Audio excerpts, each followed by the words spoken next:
www.congofrance.com. Monsieur le Président, vous êtes sorti du pays il y a un jour, vous rentrez. Est-ce qu'on peut comprendre qu'il y a quelque chose qui vous a poussé à écourter votre séjour? Non, je suis rentré parce que même en dehors du pays, nous suivons l'actualité. Je suis rentré parce que j'étais étonné. J'ai appris que le ministère public, dans l'affaire où j'ai eu à exercer mon droit et mes fonctions de président du parti, comme cela est demandé par la loi, vous vous rappelez très bien que nous avions déployé dans tous les bureaux de vote l'UNC et parmi les rares partis qu'il avait fait. Et quand les témoins vous font rapport, vous envoyez aux observateurs. C'est ça la loi, pour que les observateurs confirment ou infirment les allégations. J'avais fait un document, je crois, près d'une dizaine de pages adressé aux observateurs. Et à la troisième page, puisque la première page, le numéro 1, au niveau de la fraude, j'avais mis le nom de Joseph Kabila pour dire qu'il a bourré les yeux. Il n'a pas dit mot. J'ai été relayé en cela par le cardinal Mosengo, le centre Carter, les observateurs de l'Union européenne. Mais à la troisième page, j'ai parlé de la Lukunga où il m'a été rapporté que Mme Wivine Moleka a fraudé. Donc, si aujourd'hui on doit interdire aux gens d'alerter les observateurs qu'il y a soupçon de fraude à tel endroit, ça signifie que pour les élections à venir, tout le monde doit avoir peur. Puisque si vous dites que tel a fraudé, à Walungu et même ici, on avait dit qu'il avait fraudé. Mais il est allé au tribunal, et puis finalement on a vérifié, il n'a pas fraudé, mais il n'a jamais fait arrêter qui que ce soit. Donc je suis rentré parce que le ministère public a dit que je dois faire 3 ans de prison. Je voudrais un peu voir comment ça va se passer. Ce serait la mort de la démocratie dans notre pays. Et j'ai compris qu'ils nous redoutent, ils redoutent l'INC. Mais nous aurons en 2016, parce que nous sommes déterminés à aller de l'avant. Le peuple congolais n'a pas peur.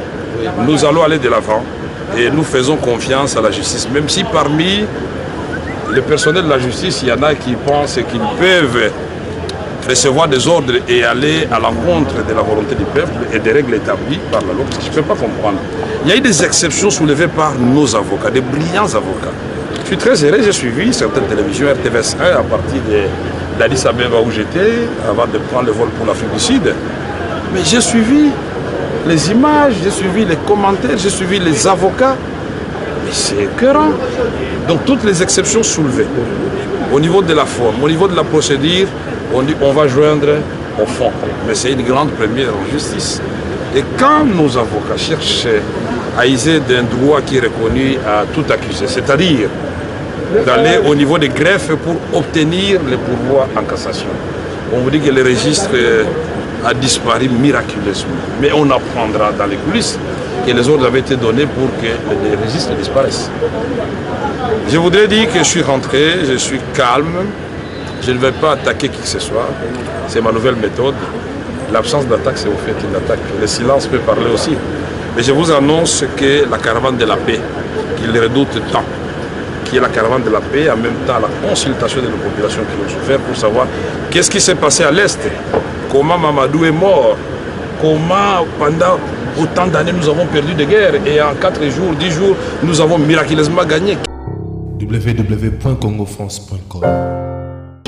Et nous allons consoler cette population, nous allons consolider la paix, et donc nous allons à Goma vendredi. Et vous êtes sorti? Et les dimanches, nous serons à Bukavu, et après on va faire les Grands Nord, on va faire tous les sites Kivu, et après on fera Mbujimaï, parce qu'il y avait le voyage qui était prévu pour Mbujimaï, qu'ils ont étouffé, parce que le secrétaire général et tous les membres de la direction politique nationale étaient obligés d'assister nos avocats en pensée moralement pour qu'ils fassent leur travail. Ils ne pouvaient pas voyager au moment où la liberté du président est menacée. Vous êtes sorti du pays, c'est également protester si cette annonce d'interdiction de Vital Kamerhe de sortir de RDC a été effective?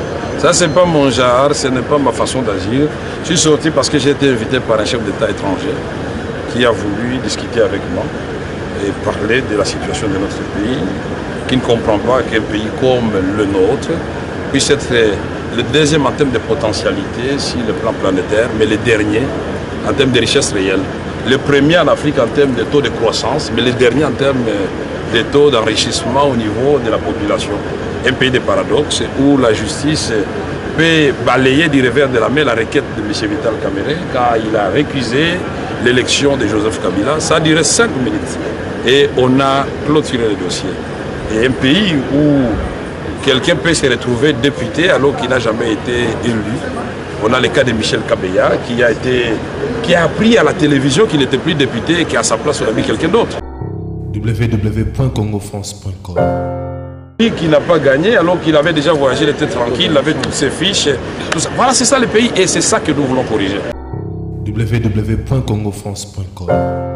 2016 à minuit, nous aurons un nouveau président de la République. Vous faire passer à la barre, peut-être pour répondre aux accusations de... Mais je suis rentré pour ça parce qu'ils demandent qu'on puisse réouvrir le débat. S'ils ont, je ne sais pas si entre thèses ont accepté le pouvoir en cassation.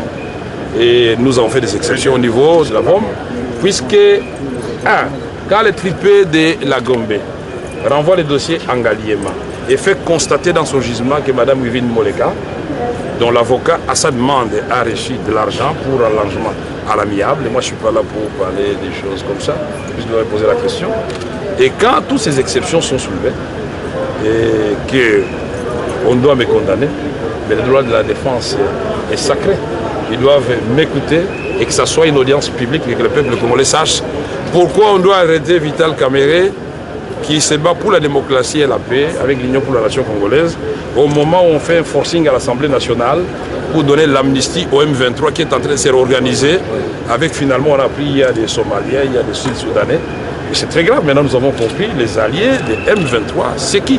Voilà. C'est comme le CNDP à l'époque, quand ils ont été amnistiés, ils ont fait partie de la majorité présidentielle. Et je suis convaincu que le M23, quand il va se muer en parti politique, ils seront rangés du côté de la majorité présidentielle, puisque dans l'opposition, on ne les acceptera pas.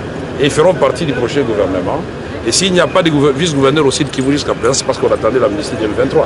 Et voilà tout cela, et on va le dire à haute voix. Merci beaucoup. www.congofrance.com.